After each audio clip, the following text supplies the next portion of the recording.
Si la perforadora se detiene 30 minutos, 2 kilómetros de pozo quedan atrapados. Sacarlo costará millones. O será imposible. Alquilar un equipo así cuesta cientos de miles de euros al día.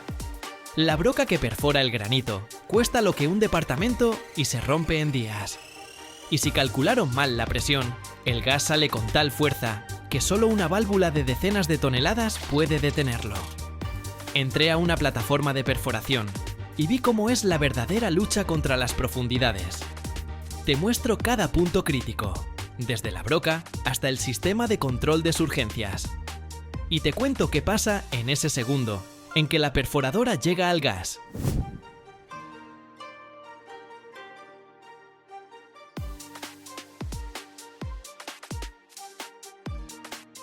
Estoy junto a la torre de perforación y parece un edificio de varios pisos hecho de acero. Su altura es de unos 40 metros. En la parte superior se mueve un sistema de poleas y cables que suben y bajan constantemente las tuberías de perforación. Cada tubería pesa cientos de kilogramos. Se conectan una tras otra y toda esta cadena metálica se hunde gradualmente bajo tierra. Cuando la profundidad alcanza varios kilómetros, el peso total de la columna de tuberías puede superar las 200 toneladas. La perforación comienza de forma relativamente tranquila. Las primeras decenas de metros se perforan rápido. La broca literalmente tritura el suelo y las rocas blandas. Pero cuanto más profundo, más difícil se vuelve. A una profundidad de varios cientos de metros, la temperatura empieza a subir. A varios kilómetros bajo tierra puede haber más de 150 grados. Y esto no es solo un problema para las personas. Con esa temperatura se sobrecalienta el equipo, las cabezas de perforación se desgastan más rápido y el metal se expande.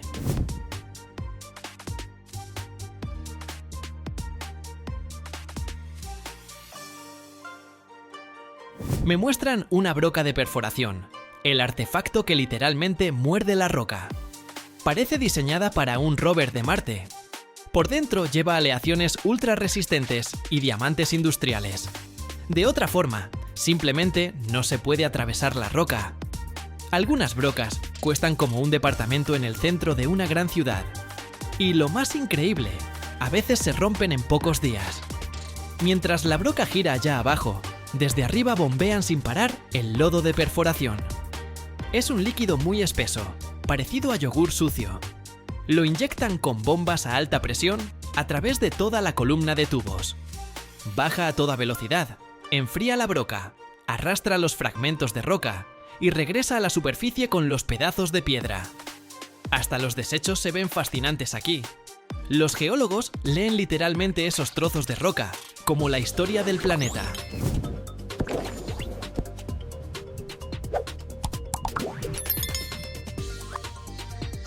Y aquí es donde todo se pone más tenso.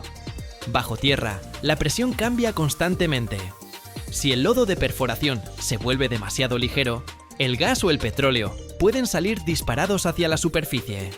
Si es demasiado pesado, puede fracturar la roca y el pozo empieza a desmoronarse. Por eso los operadores miran las pantallas cada segundo. Los números parpadean sin parar. Presión, temperatura, velocidad de flujo, carga sobre la broca. Es como si estuvieran manejando una fábrica y lanzando un cohete al mismo tiempo. Ahora me llevan al verdadero corazón de toda esta plataforma: el sistema de limpieza del lodo. Acá, el ruido es tan fuerte que tus propios pensamientos suenan como un susurro lejano. Todo vibra, tiembla y parece querer arrancarte los empastes de los dientes. Ves cómo desde el fondo del pozo sube a la superficie una papilla oscura y sucia. Es el lodo de perforación que acaba de estar a 500 metros de profundidad. Está caliente, huele a químicos y viene repleto de pedazos de roca que los dientes de acero de la broca acaban de triturar. Es la sangre del pozo, y si deja de circular o se tapa con basura, todo este montaje carísimo se convierte en un ataúd de metal enterrado bajo tierra.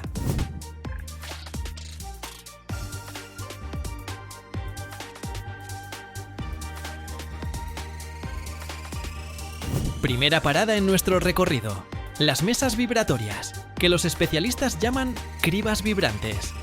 Miren estas rejillas. Vibran tan rápido que el agua en su superficie se convierte en una fina neblina.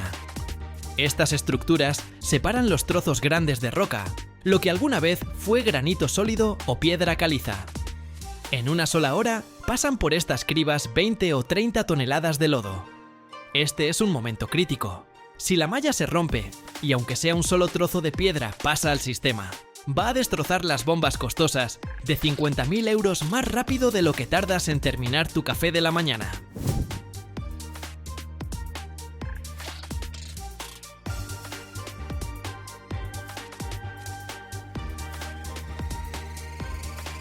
Luego, este flujo sucio entra en las centrífugas. ¿Ven esos tambores que giran a 3.000 revoluciones por minuto? Aquí es pura física. Las partículas pesadas de arena y arcilla son empujadas por la fuerza centrífuga contra las paredes y salen disparadas, mientras que el líquido limpio se queda adentro. En un solo día, este sistema procesa cientos de toneladas de mezcla. Es un proceso increíblemente intenso, porque la solución tiene que quedar perfectamente limpia para volver a bajar y lubricar la broca a gran profundidad. Ahora hablemos del principal conflicto y la peor pesadilla de cualquier perforador: la detención del proceso. Si el sistema de limpieza se detiene aunque sea 30 minutos, las piedras dentro del pozo empiezan a caer y simplemente atrapan la columna de perforación. A esto se le llama atascamiento.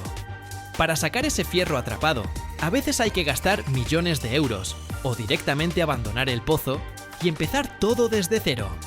Por eso estos equipos trabajan sin parar para almorzar o dormir, 24 horas al día. Estamos en un lugar donde cada segundo de vibración ahorra miles de billetes en el bolsillo del dueño. Es un trabajo muy sucio, ruidoso, pero tecnológicamente refinado, donde el metal y la química salvan al proyecto de la ruina financiera.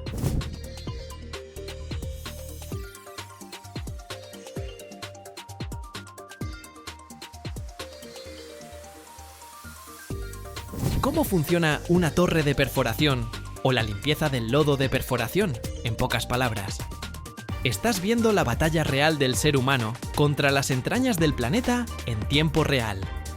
Es una operación tecnológica con un costo altísimo por cualquier mínimo fallo.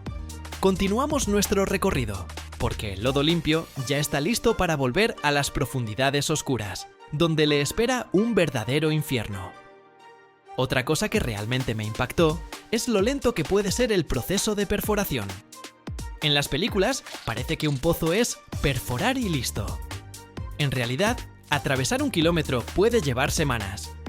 Si la roca es dura, la broca a veces avanza solo unos pocos metros por hora. Y luego hay que parar todo, sacar varios kilómetros de tubería hacia arriba, cambiar la broca y volver a bajar todo. Eso lleva muchas horas. Y todo ese tiempo la torre cuesta una fortuna. El alquiler de una gran torre de perforación puede costar cientos de miles de euros al día.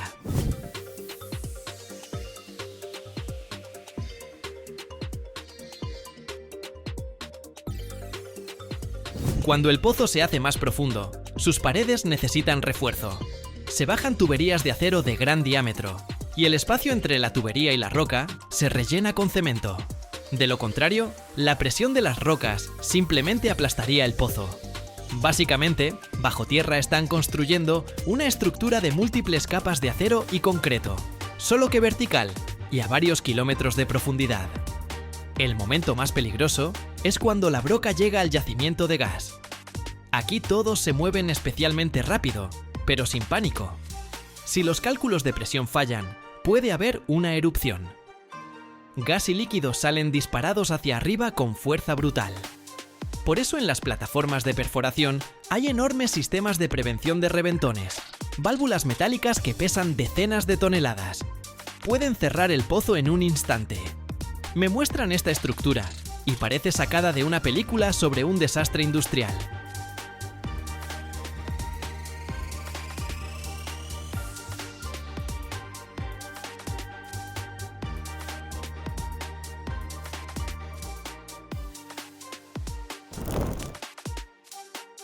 Imagina un tubo del grosor de tu brazo, tirado en el fondo del océano, a 300 metros de profundidad. en total oscuridad. Durante 20 años, por dentro corrió petróleo. Y ahora hay que sacarlo, cortarlo y limpiarlo hasta que no quede ni una molécula de veneno. Solo menos de 20 fábricas en el mundo saben hacer esto. Estoy en una de ellas. Aquí cortan acero a 20.000 grados, lavan tubos con ácido y los trabajadores usan trajes que parecen de astronauta.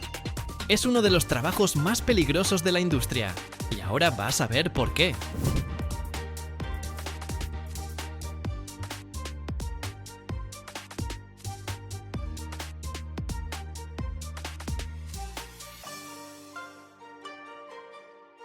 Un oleoducto marino es un túnel de acero de hasta 1 metro de diámetro, tendido en el fondo del océano, a 200, 300, a veces 500 metros de profundidad. Por dentro fluyó petróleo, gas, líquidos químicos. Su longitud puede ir de 10 a 40 kilómetros. Algunos llevaban 20 años en el mar, otros 30. Cuando envejecen hay que retirarlos. Pero sacar algo así del fondo no es como pescar. Requiere meses de preparación. Buzos descienden al fondo, fotografían el tubo, lo miden, revisan su estado. Luego los ingenieros deciden en qué longitudes cortarlo. Los tramos van de 50, 70 hasta 100 metros. Cada pedazo pesa entre 20 y 40 toneladas. Para que te hagas una idea, es el peso de 10 coches en un solo trozo de tubo.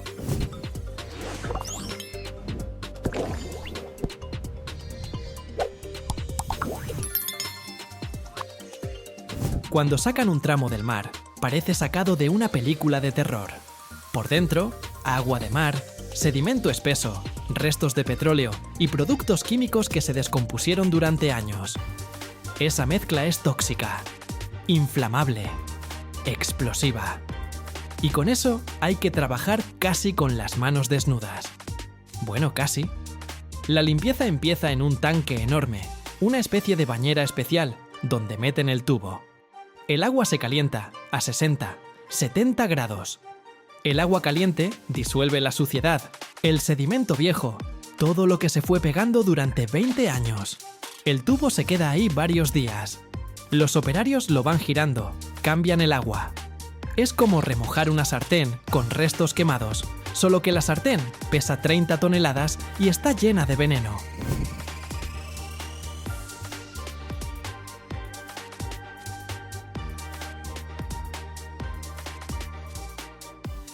Y ahora viene la parte que pone la piel de gallina, la limpieza mecánica. Pero antes de que alguien se meta dentro del tubo, ventilación. Ventiladores potentes bombean aire durante varios días para expulsar los gases tóxicos. Después, sensores miden el nivel de oxígeno y la concentración de gases. Todo tiene que ser seguro. Cuando dan luz verde, meten cepillos mecánicos dentro del tubo. Es un cabezal giratorio con cerdas de alambre que gira a 10.000 revoluciones por minuto. Imagina un cepillo de dientes gigante que raspa la corrosión, el lodo y la suciedad seca de las paredes internas. Las virutas, las limaduras de metal, toda esa porquería sale expulsada hacia un contenedor. Suena como una amoladora dentro de un espacio cerrado. Después viene la limpieza hidroabrasiva. Agua a una presión de 800, 1000 megapascales, golpea la superficie interior del tubo. Para que entiendas, esa presión puede romper hormigón armado. Los operarios con trajes de protección se colocan junto a la bomba, que puede causarte una lesión sin tocarla, solo con el rebote del chorro. El agua destruye la suciedad insoluble, los restos de recubrimiento epoxi, todo lo que se pegó a las paredes. Pero espera, esto no ha terminado. Si el oleoducto tenía un recubrimiento interno de resina epoxi para proteger contra la corrosión, también hay que quitarlo. Y ahí entra el chorro de arena.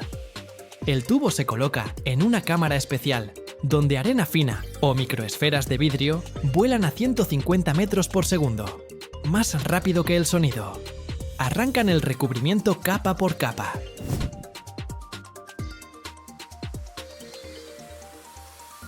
Los trabajadores en esta nave usan trajes que parecen de verdad trajes espaciales. El ruido es como el de un motor a reacción. solo se comunican por radio. La limpieza abrasiva puede durar horas y en tubos grandes, días enteros. Cuando la limpieza termina, el tubo pasa por un escáner de rayos X. Revisan la profundidad de la corrosión en las paredes. Si la corrosión es demasiado profunda, el tubo va a desecho. Si pasa la norma, está listo para el siguiente paso. Y aquí es donde las cosas se ponen realmente serias.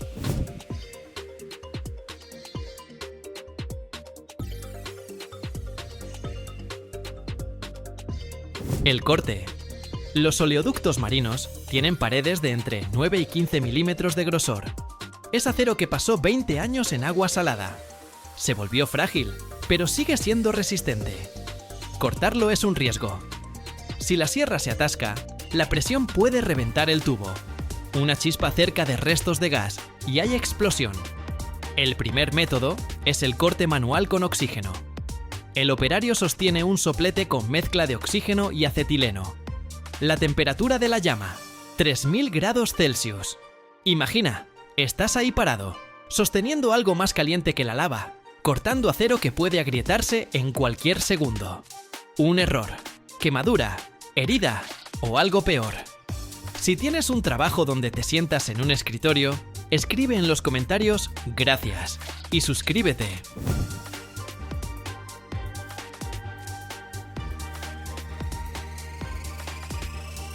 El segundo método es el corte por plasma. La antorcha de plasma genera un arco eléctrico a 20.000 grados Celsius. ¡20.000! Para comparar, la superficie del Sol tiene 6.000. La antorcha corta el acero como un cuchillo caliente a través de mantequilla. Los operarios se mantienen a distancia y lo dirigen con un manipulador hidráulico. Las chispas vuelan en todas direcciones, como fuegos artificiales. Bonito. Mortalmente peligroso. El momento más terrorífico es cuando la antorcha se acerca a las soldaduras. En esos puntos, el acero es más frágil, quedan tensiones de la soldadura original. La gente mantiene varios metros de distancia, porque si algo sale mal, los fragmentos de metal salen disparados a velocidad de bala.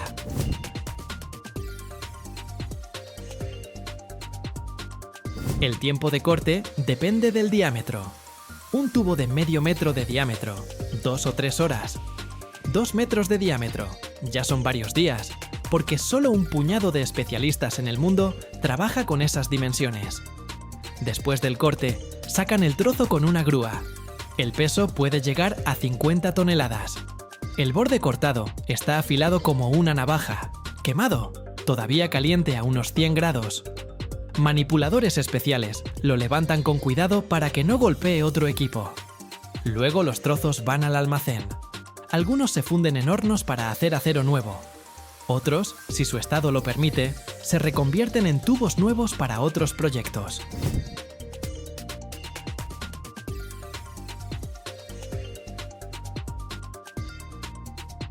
¿Por qué menos de 20 fábricas en el planeta hacen esto? El equipo cuesta millones.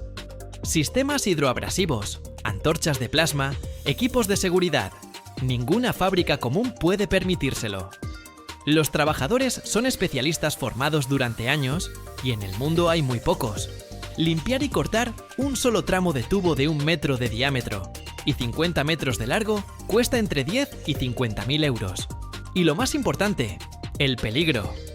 Un accidente y cierran la fábrica. Para siempre. Y aún así, estas personas bajan cada día al taller, se ponen sus trajes espaciales, toman la antorcha de plasma y cortan lo que alguna vez estuvo en el fondo del océano. Porque alguien tiene que hacerlo. Suscríbete si quieres ver cómo trabajan las profesiones más peligrosas del planeta.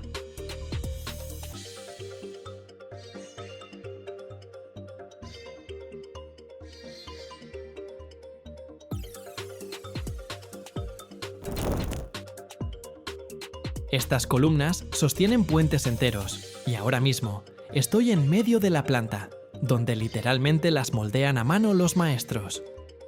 Cada uno de estos pilares no es solo un poste de concreto, sino una verdadera escultura que nace en los encofrados.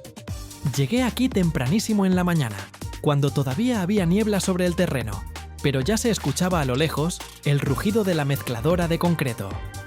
El aire huele a mezcla fresca, metal mojado y moldes de madera. Acompáñenme por el taller. Les voy a contar todo tal como lo veo con mis propios ojos, sin adornos. Y no olviden escribir de qué país están viendo este video. Leo los comentarios con muchísimo entusiasmo.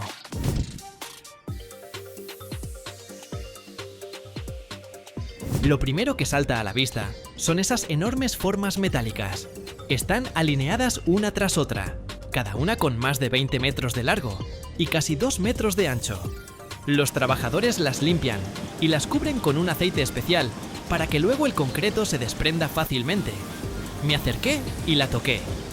Fría, pesada, como el caparazón de alguna bestia prehistórica. Y ya están empezando a colocar el refuerzo adentro.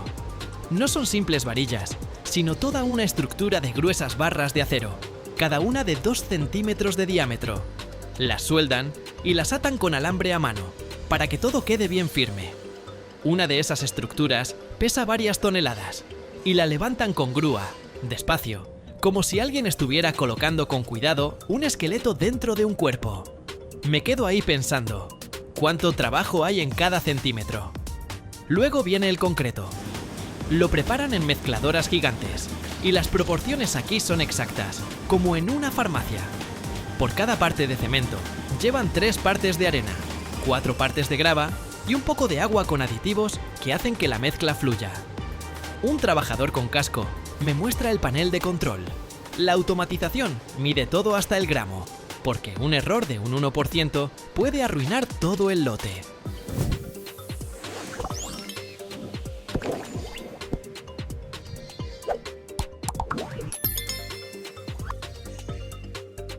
La mezcla fluye como un río gris, espesa y pegajosa, y la dirigen directo al molde por los canales. Escucho cómo burbujea y chapotea, como si estuviera viva. Y para que no quede aire adentro, encienden los vibradores. Sacuden el molde con tanta fuerza que el piso bajo mis pies tiembla. El concreto se asienta, llena cada rincón, y la columna poco a poco toma forma. Ahora viene lo más interesante, el curado. Cierran los moldes y los llevan a una cámara especial, donde la temperatura se mantiene a 25 grados Celsius y la humedad es alta. Ahí se quedan por lo menos 7 días. Me asomé adentro por una ventanilla. Silencio total, solo el zumbido de los ventiladores. Durante ese tiempo, el concreto endurece y se vuelve tan resistente que aguanta cargas de decenas de miles de toneladas. Los trabajadores bromean, diciendo que en una semana la columna madura y ya no le teme ni a la lluvia ni al frío. Y yo me quedo ahí, imaginando cómo después irá a la obra de un puente sobre algún río y se convertirá en parte de algo enorme. Cuando pasa el tiempo, abren los moldes.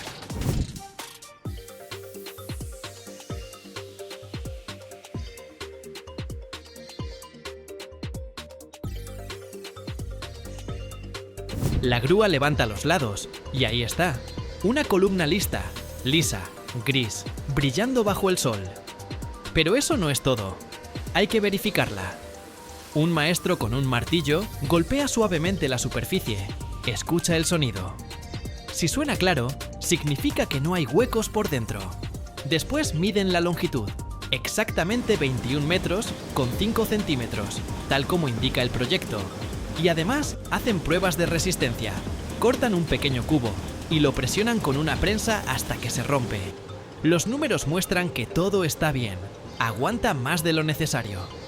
Yo mismo intenté golpearla. Suena como una campana. En serio. Después de la verificación, las columnas se transportan al almacén. Ahí las colocan horizontalmente sobre soportes especiales para que no se agrieten bajo su propio peso. Una de estas cosas pesa casi 100 toneladas, así que los camiones para transportarlas son verdaderos gigantes con decenas de ruedas. Vi cómo cargaban una, lento, con cuidado, como si fuera un bebé. Y al lado esperan otras 5 ya listas. La fábrica produce varias por semana, y cada una va a su destino. Un puente nuevo, un viaducto elevado, o un edificio industrial.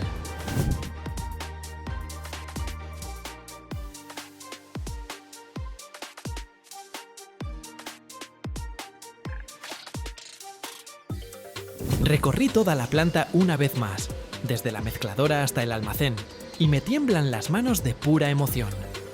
Aquí todo huele a cemento y metal, y la gente trabaja tan coordinada que parece una sola máquina gigante, pero viva.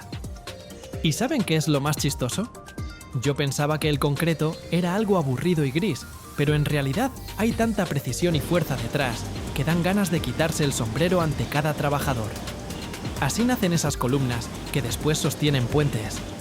Me quedé una hora más, solo para ver cómo vaciaban el siguiente lote. Y ya estoy planeando volver cuando las lleven a montaje. Amigos, si les gustó, escriban en los comentarios a dónde más ir de excursión. Y yo por ahora me despido. Hasta la próxima en las fábricas. Cuídense y que sus puentes siempre estén firmes. Y un poco más, porque no alcancé a contarles todo. Cuando ya sacan la columna del molde, a veces la tratan con vapor a alta presión para que la superficie quede aún más lisa. Eso suma un par de días, pero el resultado lo vale. Sostuve un pedacito pequeño de concreto terminado, pesado como una piedra, y no se desmorona para nada.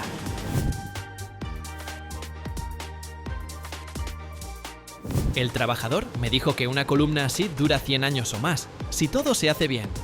Y además marcan cada una, número, fecha, lote, para saber exactamente a dónde va. Tomé una foto de cerca de una de esas marcas para que ustedes también puedan ver qué tan en serio se toman esto. En la obra, estas columnas se levantan con una grúa que en sí misma es una maravilla de la ingeniería, y las alinean con precisión milimétrica.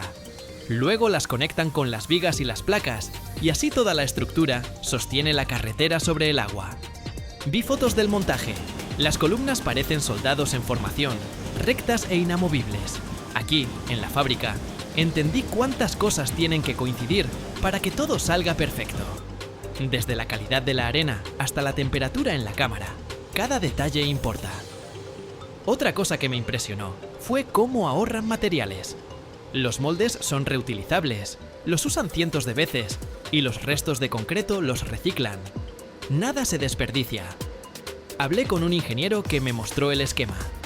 Todo está calculado para que los costos sean mínimos y la resistencia máxima.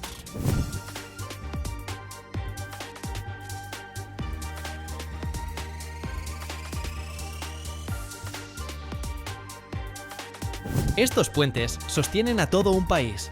En Estados Unidos hay exactamente 623.193, según el Inventario Nacional de Puentes. Imaginen esto.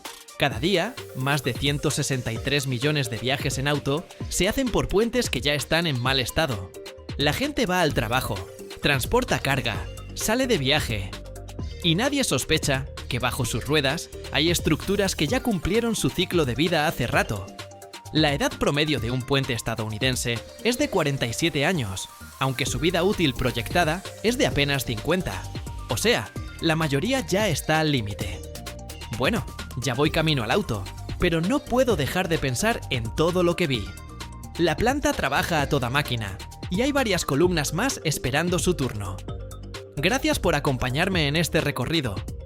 Si quieren más contenido así, dale like y suscríbanse, porque tengo un montón de lugares increíbles por mostrarles. Nos vemos, amigos, y que sus caminos siempre los lleven a donde tienen que ir.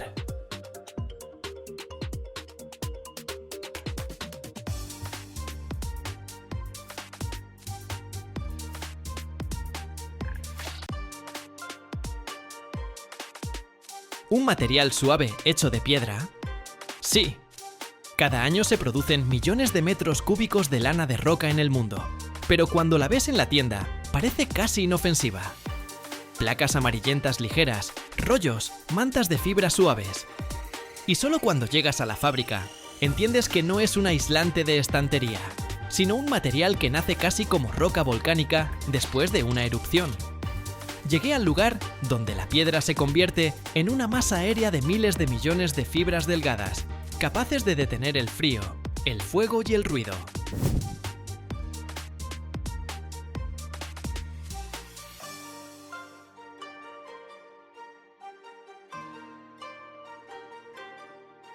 En una producción así, todo comienza no con un material suave, sino con piedra dura, pesada y tosca.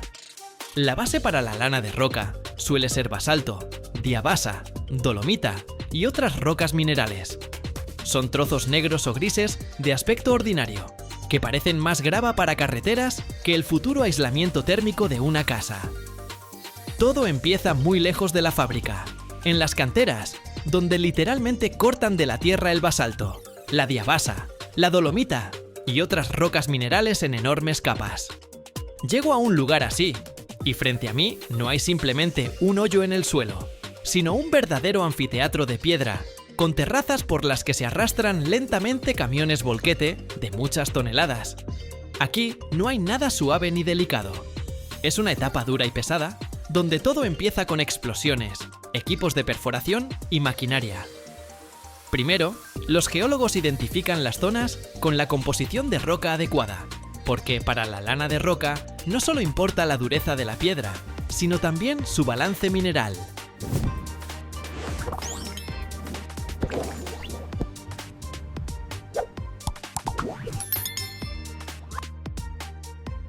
Luego, en el macizo rocoso, perforan agujeros profundos donde colocan los explosivos. Después de la explosión controlada, capas enteras de roca se fracturan y caen en grandes bloques. Y es precisamente en ese momento cuando la cantera cobra vida. Excavadoras con palas del tamaño de una habitación empiezan a cargar los fragmentos en camiones de volteo. Después, la piedra va al triturado primario. Los grandes pedazos que hace un momento eran parte del acantilado pasan por trituradoras de mandíbula gigantes, donde se rompen en fragmentos más manejables. Ya después de esto, el material se clasifica, se separa lo que sobra y se prepara para transportar a la planta. O sea, antes de que la piedra se convierta en una masa fibrosa y suave, pasa por un camino muy duro y espectacular. De roca maciza a materia prima mineral controlada, de la cual nace la lana de roca. Las llevan a la fábrica en camiones, las descargan en grandes tolvas y de ahí pasan al sistema de trituración. Aquí la piedra se rompe, se clasifica y se mezcla en las proporciones necesarias.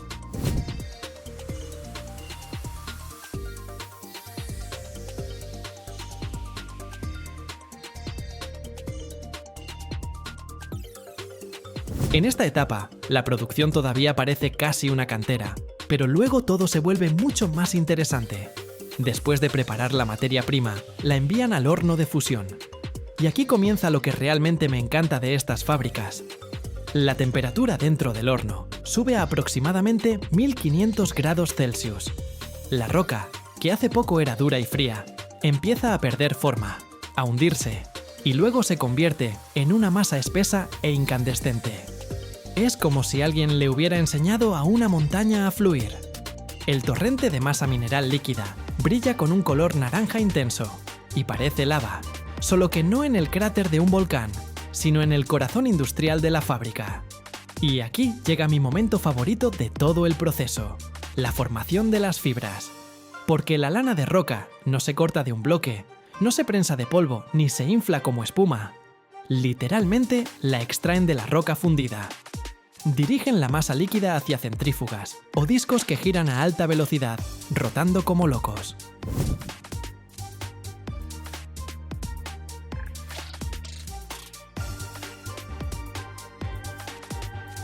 Cuando las gotas de material fundido caen sobre estos elementos giratorios, se dispersan instantáneamente en todas direcciones y se estiran formando hilos delgados.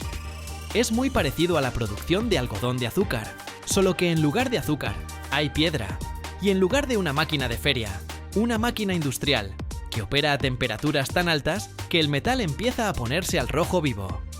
Alrededor hay aire caliente, ruido de turbinas y la sensación de estar dentro de un motor gigante. Las fibras vuelan en el aire como una nube, y potentes corrientes de aire las arrastran y las dirigen hacia la cámara de formación. Es aquí donde nace esa esponjosa alfombra mineral, que después se convertirá en placas para aislar techos, fachadas y tabiques. Pero por ahora sigue siendo una masa muy inestable, suave, caótica, casi como una madeja de telaraña mineral caliente. Para que esta nube de fibras se transforme en un verdadero material de construcción, se le agregan sustancias aglutinantes, se rocían de forma muy uniforme, cubriendo las fibras con una capa delgada.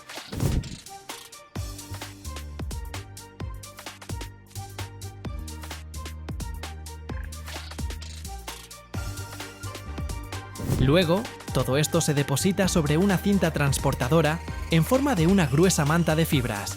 Y aquí ya puedo ver literalmente cómo el futuro aislante toma forma.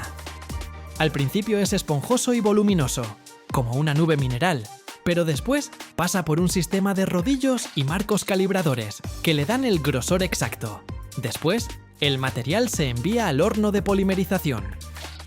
Esto no es fundición ni secado en el sentido cotidiano. Aquí se fija la estructura interna. Con la temperatura, los componentes aglutinantes se endurecen y la manta de fibras adquiere una forma estable.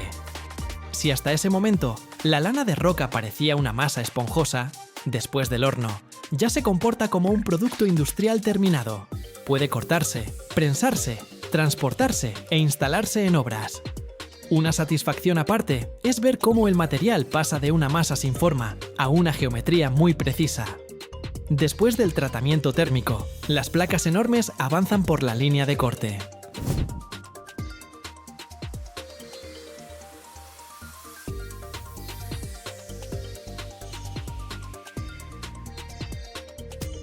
Cuchillas y sierras automáticas las cortan en formatos estándar con precisión de milímetros.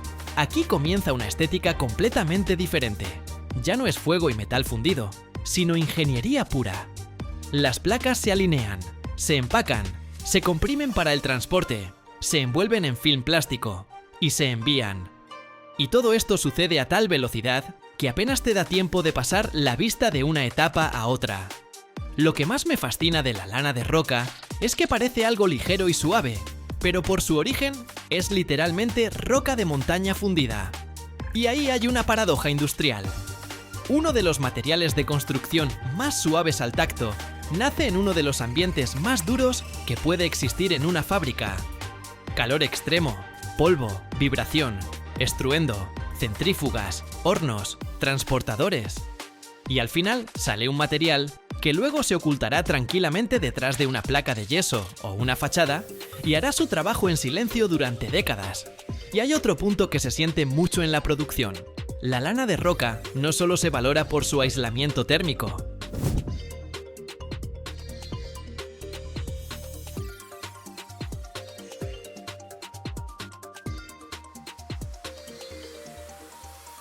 También absorbe muy bien el sonido. Y es súper importante para la seguridad contra incendios, porque a diferencia de muchos aislantes de polímeros, está hecha de minerales que ya pasaron por un calor extremo en la fábrica. Eso significa que en una casa real o un edificio industrial no solo funciona contra el frío, sino también como barrera contra el fuego. Cuesta creer que hace unos minutos esto era una masa de piedra líquida, como lava. Y justamente ahí está lo mejor de estos recorridos. Empiezas a ver las cosas comunes de otra forma. Porque después de visitar una fábrica así, la lana de roca ya no parece algo para remodelar. Parece un producto de ingeniería muy serio, que pasó por fuego, centrífugas y decenas de máquinas, para después quedarse callado en la pared y salvarte el calor en invierno.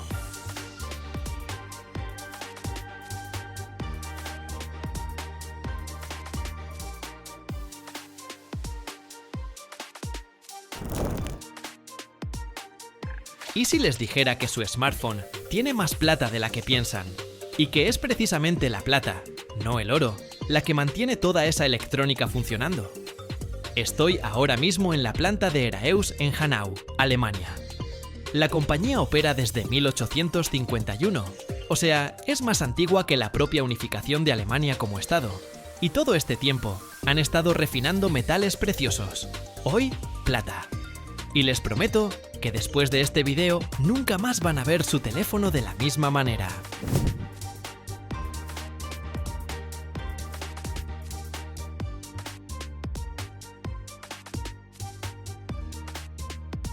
Empecemos por entender por qué la plata terminó en la electrónica.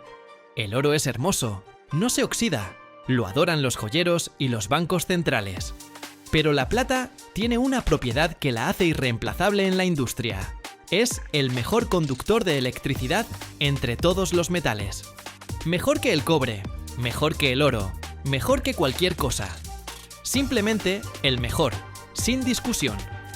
Así que cuando los ingenieros diseñan un microchip y necesitan que la corriente vaya del punto A al punto B con las mínimas pérdidas posibles, piensan en la plata. En un smartphone moderno hay plata en los contactos, las soldaduras, las pastas conductoras y los recubrimientos.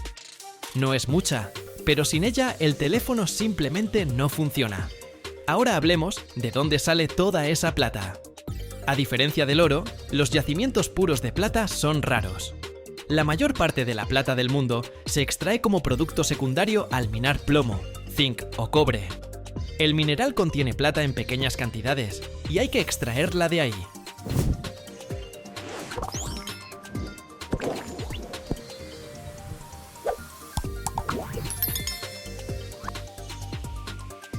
Después del proceso de enriquecimiento en la mina, sale lo que se llama doré, una aleación de plata con oro e impurezas. Este doré llega hasta aquí, a Hanau. Su aspecto no es nada impresionante, lingotes sucios de color gris amarillento, parecidos a trozos de estaño viejo, y nadie imaginaría que dentro hay plata con una pureza del 80 o 90%.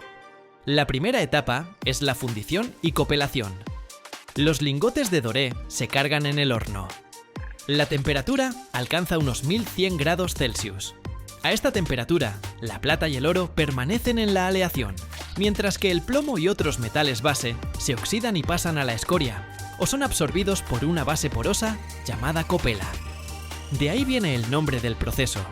Al final se obtiene la llamada plata en bruto, con una pureza del 98% o más.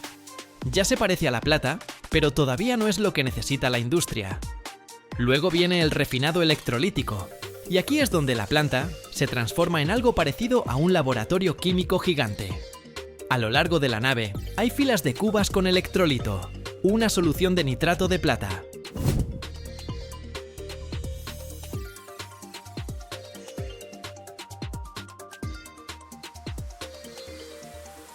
En cada tanque se sumergen ánodos de plata en bruto y cátodos de metal puro o titanio. A través del tanque se hace pasar corriente continua. La plata del ánodo se disuelve en el electrolito y se deposita en el cátodo en forma de cristales, puros, casi estériles desde el punto de vista químico. Las impurezas se comportan de manera diferente. Unas quedan en el electrolito, otras se depositan en el fondo del tanque como lodo. Y ese lodo no es desperdicio. En él se concentran oro, platino, paladio. Se recoge cuidadosamente y se procesa por separado. Es decir, la refinería no descarta nada. Cada partícula sucia va a procesamiento. El proceso Möbius, así se llama esta tecnología electrolítica, produce plata con una pureza del 99.9%. Esto ya es el estándar Good Delivery. Lingotes de esta pureza son aceptados en el mercado londinense de metales preciosos y representan la medida internacional de calidad. Pero para la industria electrónica, esto puede ser insuficiente. Los fabricantes de microchips a veces exigen 4 o 5 nueves, después del punto decimal.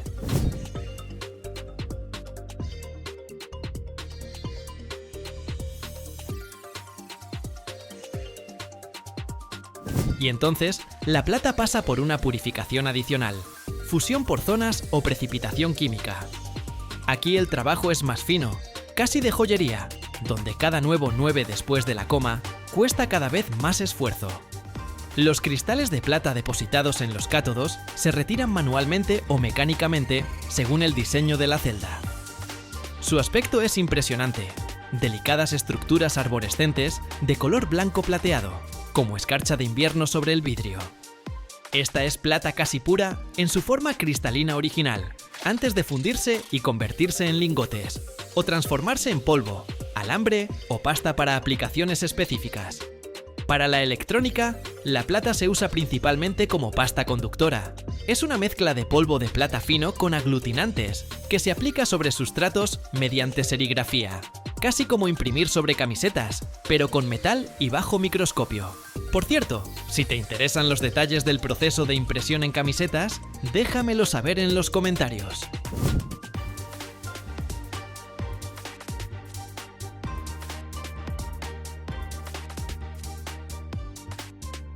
Después de aplicar la pasta, se hornea en el horno. Los aglutinantes se queman y queda una pista conductora de plata. Así es exactamente como se fabrican los contactos en paneles solares, condensadores cerámicos y muchísimos otros componentes. En promedio, un panel solar contiene alrededor de 20 gramos de plata. Multipliquen eso por miles de millones de paneles en todo el mundo, y queda claro por qué la demanda industrial de plata crece cada año. Vale la pena mencionar aparte sus propiedades antibacterianas. La plata mata bacterias, eso ya se sabía en la antigüedad, cuando guardaban agua en recipientes de plata. Hoy en día, los iones de plata se agregan a recubrimientos médicos, telas, filtros de agua e incluso algunos smartphones para que la superficie acumule menos microbios. Esto ya no es electrónica, sino una aplicación completamente distinta del mismo metal. Los paneles solares consumieron 197 millones de onzas de plata en 2024, casi una quinta parte de toda la demanda mundial.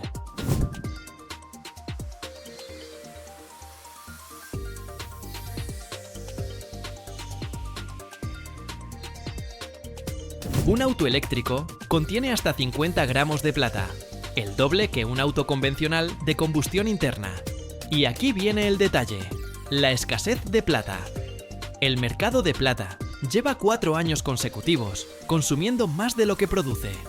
La demanda de la energía solar y los autos eléctricos crece más rápido de lo que logra crecer la producción.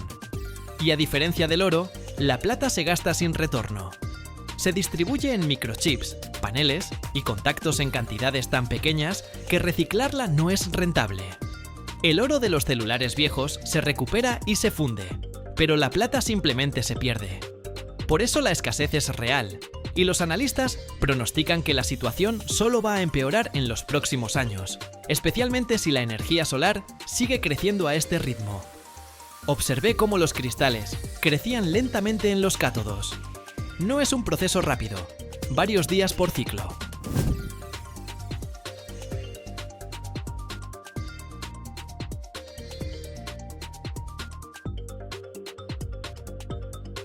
Pero el resultado es un metal con menos de 0,01% de impurezas, que mañana viajará a una fábrica en Corea o Taiwán, donde se convertirá en un componente que terminará en tu próximo teléfono o laptop.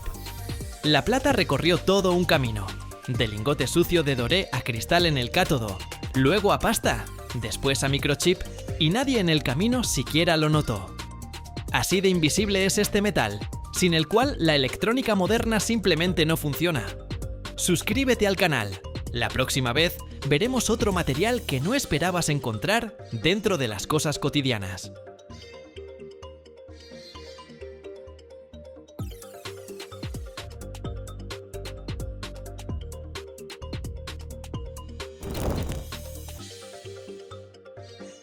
Ya saben cómo me encanta meter la nariz, donde a la gente común no la dejan entrar ni con mucha plata. Hoy terminé en un lugar donde el aire está tan denso de vapor y ese olor particular del hierro al rojo vivo que parece que lo pudieras cortar con un cuchillo. Llegamos a una de las fábricas más grandes del mundo donde fabrican discos de freno. Este lugar ocupa un territorio que equivale aproximadamente a 500 canchas de fútbol. Aquí no vas a andar corriendo por gusto, así que nos movemos por las naves en unos carritos eléctricos especiales para ahorrar tiempo y no desgastar las suelas de los zapatos antes de que empiece la grabación.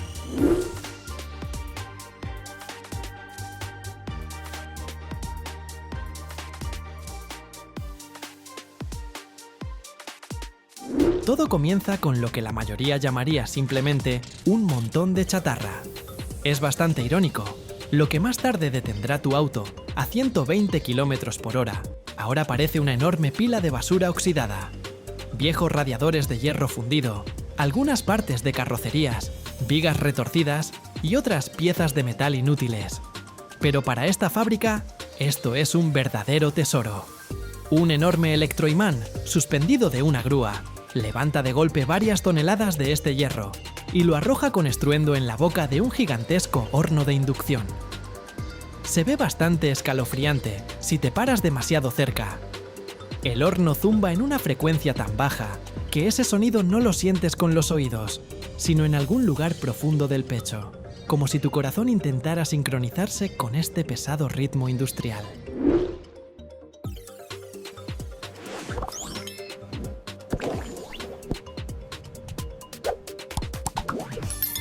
La temperatura dentro del horno sube hasta 1500 grados Celsius. Con ese calor insoportable, hasta el acero más resistente se convierte en una sustancia líquida que parece más una sopa hirviente y peligrosa que algo sólido y confiable. Cuando el horno se inclina para verter ese metal fundido, todo alrededor se ilumina con una luz naranja brillante que te hace querer cerrar los ojos. Aquí no hay belleza artificial, solo física pura y una cantidad increíble de calor. Cada porción de metal pasa por un análisis instantáneo. Los técnicos de laboratorio, con trajes especiales, toman una pequeña muestra, la enfrían y en cuestión de segundos determinan su composición química. Si el contenido de carbono o silicio se desvía de la norma aunque sea un 1%, todo ese lote enorme se envía de vuelta a fundición sin pensarlo dos veces.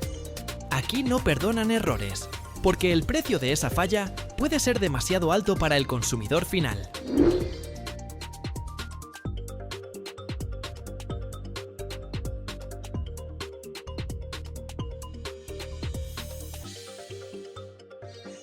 Luego, este fuego líquido se vierte en moldes. Aquí usan una tecnología interesante: fundición en arena. Podrías pensar que la arena es algo poco confiable, pero aquí está mezclada con resinas especiales y bajo presión enorme se vuelve dura como concreto. El metal llena los espacios vacíos dentro de este molde de arena, y es justo en ese momento cuando nace la pieza bruta del futuro disco. Todavía no se parece en nada a esa pieza brillante que estamos acostumbrados a ver en las tiendas de repuestos. Es más bien como una galleta grande, pesada y muy sucia de color negro. Después del vaciado, los discos tienen que enfriarse de forma natural. Este proceso lleva tiempo, a veces varias horas. Esto es crítico. Si intentas enfriarlos más rápido, por ejemplo, echándoles agua, el metal se vuelve demasiado frágil. Un disco así puede simplemente hacerse pedazos al primer pisotón fuerte del freno en alguna carretera bajo la lluvia.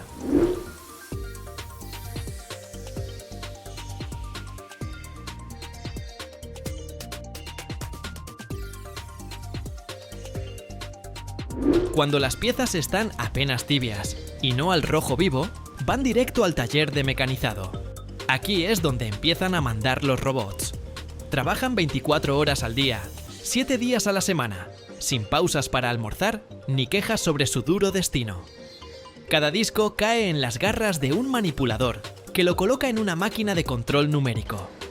Unas cuchillas especiales le sacan el exceso de metal con tanta facilidad como si no fuera hierro fundido duro, sino un pedazo de mantequilla fría.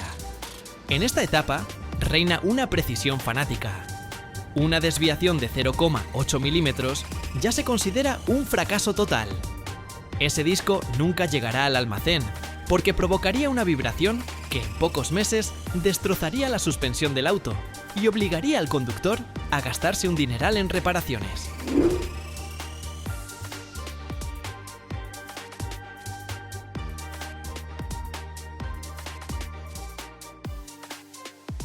Es fascinante ver cómo de una forma tosca y fea va surgiendo poco a poco una superficie perfectamente lisa, casi como un espejo. Después, en los discos se perforan orificios de ventilación y canales internos. Esto no se hace por estilo visual, como piensan algunos adolescentes. Es un sistema de refrigeración absolutamente vital. Durante un frenado intenso, el disco puede alcanzar temperaturas de hasta 700 grados Celsius. Si este calor no se disipa a tiempo, el metal empieza a perder sus propiedades de fricción y los frenos simplemente desaparecen en el peor momento posible. Así que estos agujeritos y canales son el resultado de largos cálculos de ingenieros, no simplemente alguna decisión de diseño para verse bonito.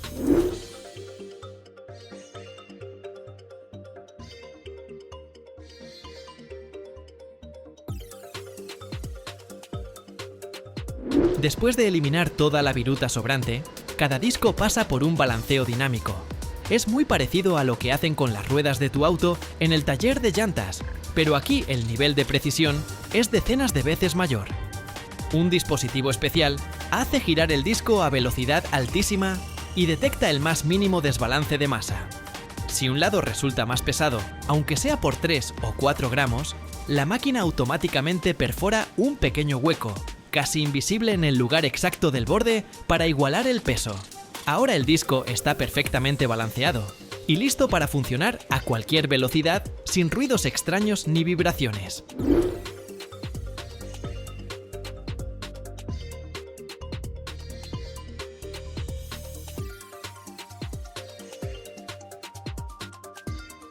Decidí preguntarle al jefe de tecnología cuántos de esos discos producen en un día completo de trabajo. Solo sonrió con cansancio y me dijo que hace tiempo dejaron de contarlos por unidades. Ahora, la contabilidad se lleva en miles de toneladas de producto terminado al mes. Solo piénsenlo, esta fábrica suministra piezas para casi la mitad de todo el mercado automotriz europeo. Eso significa que 1 de cada 2 autos que ven en las calles de su ciudad probablemente frena gracias a estos discos de metal fabricados aquí, en este taller ruidoso y caliente. Antes del empaque, los discos pasan por un proceso de aplicación de recubrimiento protector. Se pintan con una pintura especial resistente al calor o se cubren con una fina capa anticorrosiva a base de zinc. Esto se hace para que no se conviertan en un pedazo de metal oxidado durante el largo almacenamiento en bodega o el transporte en contenedor marítimo a través del océano.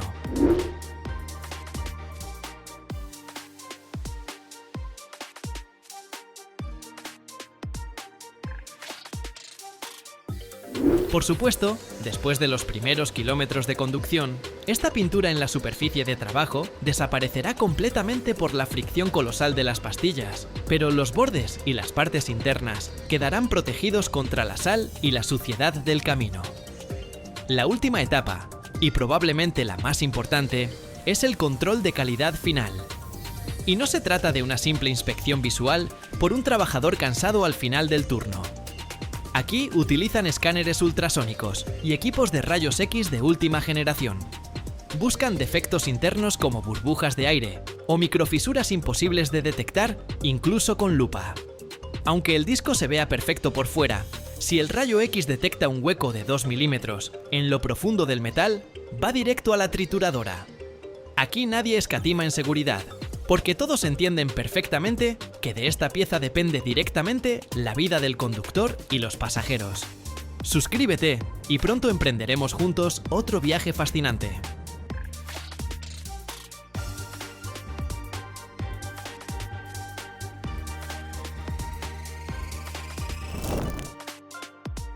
Esta gigantesca pieza de acero pesa más de 160 toneladas y se necesitaron 8 meses de trabajo, las 24 horas para crearla.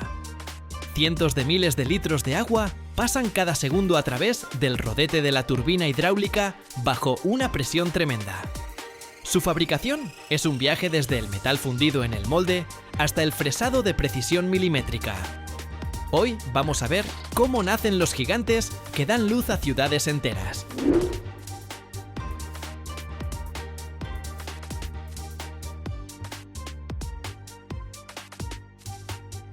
Todo comienza en la fundición, que parece más bien la forja de los dioses. Para crear una rueda destinada a las centrales hidroeléctricas más grandes del mundo, hay que fundir simultáneamente una cantidad increíble de acero. No es acero común y corriente, es una aleación inoxidable especial con alto contenido de cromo y níquel, capaz de resistir durante décadas la cavitación y la corrosión. El proceso de fundición es el momento crítico. En un molde gigante fabricado con una mezcla especial de arena y resinas, se vierte el metal líquido a una temperatura superior a 1500 grados Celsius. Imaginen esto, varios cucharones enormes se inclinan al mismo tiempo y un río de fuego llena el molde. Pero lo más difícil es el enfriamiento. Una pieza tan masiva no puede simplemente enfriarse de la noche a la mañana. Para evitar grietas internas y tensiones en el metal, la rueda descansa en el molde durante varias semanas. Es un proceso lento y controlado, donde cada grado cuenta. Cuando finalmente rompen el molde, vemos una pieza en bruto, oscura, que apenas se parece a la futura obra maestra de ingeniería.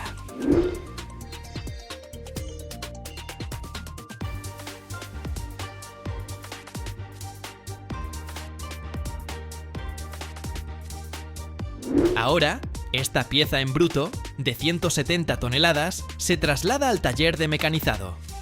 Aquí la esperan gigantescos tornos verticales y fresadoras. Imaginen una máquina de la altura de un edificio de 3 pisos, donde la pieza gira lentamente, mientras potentes herramientas de corte van quitando centímetro a centímetro el metal sobrante. En esta etapa, la rueda pierde hasta el 30% de su peso inicial. Son toneladas de virutas de acero que caen al suelo. Pero la verdadera complejidad está en la forma de las paletas. Una paleta de turbina hidráulica tiene una superficie curva compleja, calculada por supercomputadoras para lograr una hidrodinámica perfecta. El fresado de una sola paleta puede durar varias semanas sin parar. La precisión aquí es asombrosa. Para una pieza de 8 metros de diámetro, la desviación no puede superar fracciones de milímetro. Si la forma se altera, aunque sea un poco, el agua comenzará a destruir el metal por cavitación. Microexplosiones de burbujas de aire capaces de devorar el acero como si fuera papel.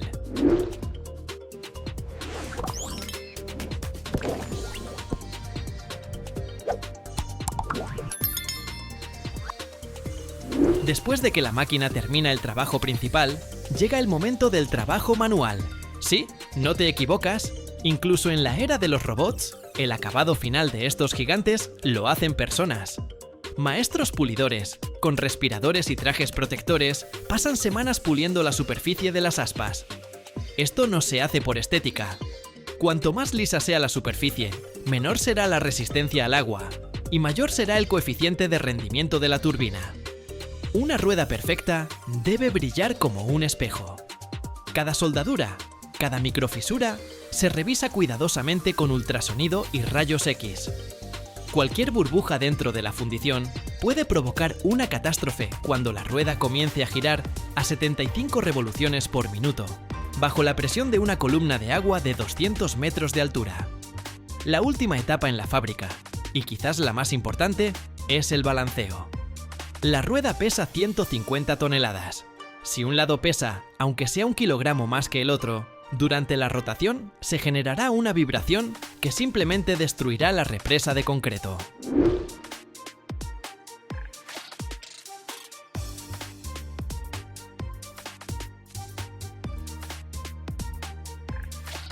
La rueda se instala en un banco de pruebas especial, donde verifican su centro de gravedad.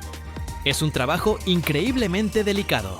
Los ingenieros calculan dónde necesitan remover algunos gramos más de metal, o, por el contrario, añadir contrapesos de balanceo. Cuando el balanceo está completo, este gigante puede comenzar a girar literalmente con un empujón de la mano. Es la magia de la física y el cálculo preciso.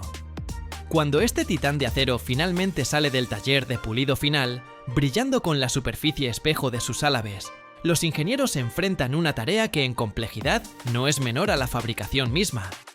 Podrías pensar que lo más difícil ya pasó, pero en realidad la verdadera aventura apenas comienza.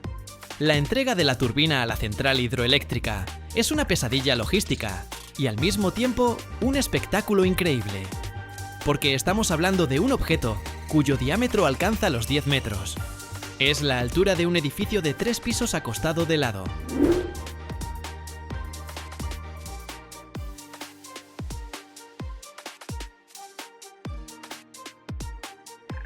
Ningún vagón de tren estándar puede transportar esta pieza.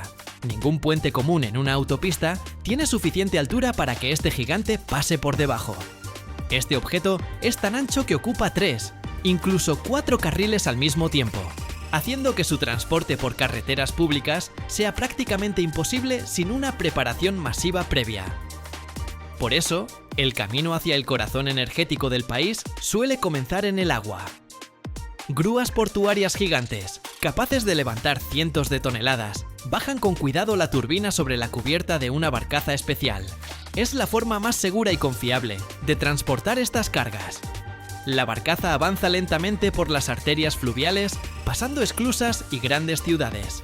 Pero el río no puede llevar la pieza directamente hasta la puerta de la sala de máquinas. En cierto punto, en un muelle temporal, el gigante de acero debe volver a tierra.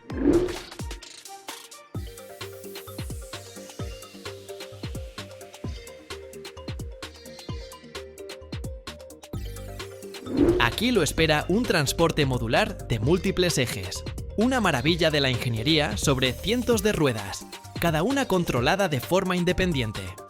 Esta máquina avanza a la velocidad de un peatón, unos 5 km por hora, mientras a su alrededor se despliega una verdadera operación especial. Al frente de la columna van brigadas de montadores. Retiran temporalmente las señales de tráfico que obstaculizan el paso. Levantan o directamente desconectan y quitan las líneas eléctricas para que la estructura de 10 metros no roce los cables de alta tensión. En algunos lugares, incluso hay que ampliar el pavimento o reforzar puentes con soportes de acero temporales, porque 160 toneladas de peso concentrado pueden literalmente aplastar el asfalto común. Cada metro del recorrido está calculado al segundo y al milímetro. Este viaje puede durar semanas, reuniendo multitudes de curiosos a lo largo de las carreteras, porque no todos los días ves pasar frente a tu jardín un pedazo de la futura historia energética.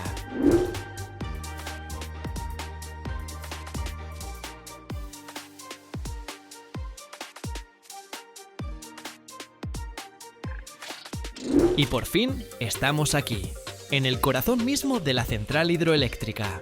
La sala de máquinas nos recibe con un rugido que hace vibrar el aire en los pulmones. En el suelo de la sala se abren profundos pozos de concreto. Son los pozos de las futuras unidades de generación. Nuestros ojos son de los últimos en ver esta rueda bajo la luz del sol. Con ayuda de una poderosa grúa puente, la bajan lentamente hacia la oscura profundidad del pozo. Ahí, en el fondo, la conectarán con el masivo eje del generador. Es un acoplamiento de precisión milimétrica, donde el margen de error no puede superar el grosor de un cabello humano. Cuando terminen el montaje y cierren todas las compuertas, llenarán el pozo con agua. Un torrente furioso de agua, cayendo desde más de 200 metros de altura, se estrellará contra estas aspas que pulimos con tanto cuidado. Y yo pulo contenido, esperando que se suscriban activamente.